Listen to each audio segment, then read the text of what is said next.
Namaskar, Devion aur Sajjano. Today we journey back to the age of legendary kings. Among them, one name stands tall, Prithviraj Chauhan.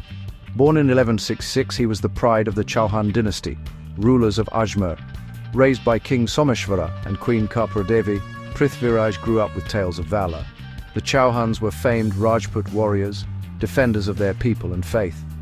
Inspired by his ancestors, Prithviraj was determined to be a worthy king.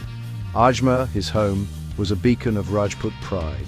His journey would test his strength, wisdom, and heart.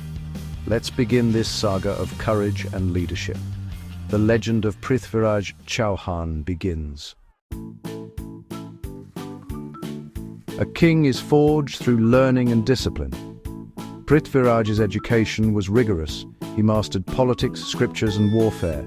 He became a legendary archer, famed for the Shabd-Pedi Ban, shooting by sound alone. After his father's early death, his mother, Queen Kapura, guided him. At just 11, Prithviraj was crowned king of Ajmer. The weight of a kingdom fell on his young shoulders, but he rose to the challenge. His charisma and justice won the love of his people. Prithviraj's court became a center of culture, attracting poets and warriors. He was more than a boy king, he was a symbol of Rajput strength. Prithviraj Chauhan was ready to lead. Prithviraj's greatness was proven on the battlefield. He launched campaigns to unite the Rajput kingdoms, dreaming of a powerful, unified empire. His first test came from his cousin Nagarjuna, whom he swiftly defeated. Victories over rivals like the Chandala king, Paramadi, expanded his realm. Prithviraj's army, with its cavalry and war elephants, became legendary. He led from the front, inspiring loyalty and fear. His empire stretched from the Himalayas to Mount Abu.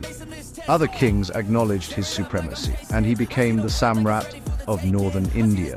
But his rise created powerful enemies, most notably Jai Chand of Kanauj. This rivalry would cast a long shadow over his reign.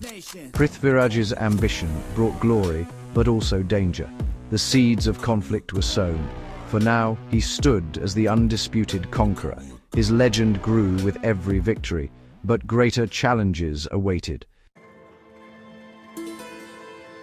No king's tale is complete without a queen. Prithviraj's love story with Sanyogita, daughter of his rival Jaichand, is legendary. Sanyogita admired Prithviraj's valor from afar and loved him in secret. At her Swayamvar, Jaichand insulted Prithviraj by placing his statue as a doorkeeper. Defying all, Sanyogita garlanded the statue, declaring her love. In a daring move, Prithviraj, waiting nearby, swept Sanyogita away on horseback. Their escape turned love into legend and rivalry into hatred. Jaichand's humiliation deepened the enmity between the two kings. This romance became a symbol of courage and rebellion. Their union was celebrated, but it set the stage for future tragedy.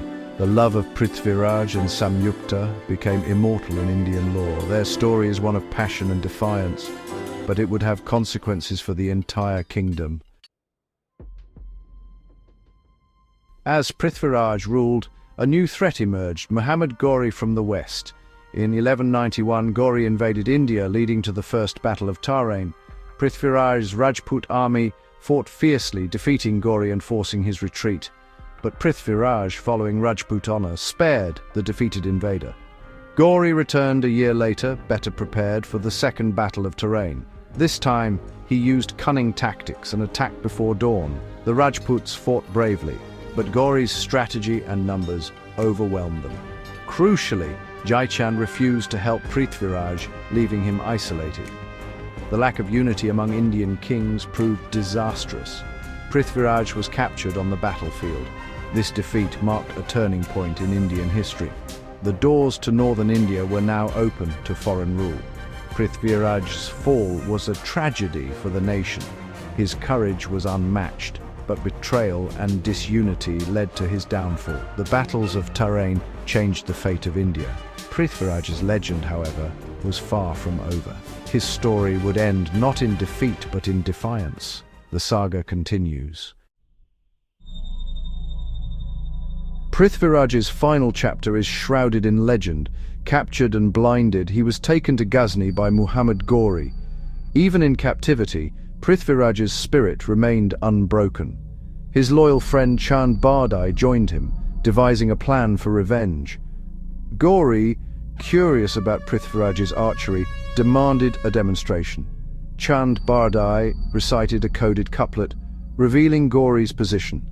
Guided by sound, Prithviraj shot an arrow that struck Ghori down. In that moment, the blind king avenged his honor. To avoid capture, Prithviraj and Chand Bardai took their own lives. This act of defiance immortalized Prithviraj as a hero. His courage in the face of death became legendary. The tale, told in Prithviraj Raso, inspired generations. Even in defeat, his spirit was unconquered. Prithviraj's legacy was sealed in that final act. His name would echo through history. Prithviraj Chauhan's story is more than history. It's a legacy. He is remembered as the last great Hindu emperor of Delhi. His life stands for courage, honor, and sacrifice. The epic Prithviraj Raso keeps his memory alive. His love for Sanyogita and his final act of defiance are celebrated in folklore. His defeat warns us of the dangers of disunity. His victories show the power of determination. Prithviraj remains a symbol of patriotism and resilience. His spirit inspires us to this day. Even in loss, he was never truly defeated. His name shines as a beacon of inspiration. Thank you for joining us on this journey through the legend of Prithviraj Chauhan.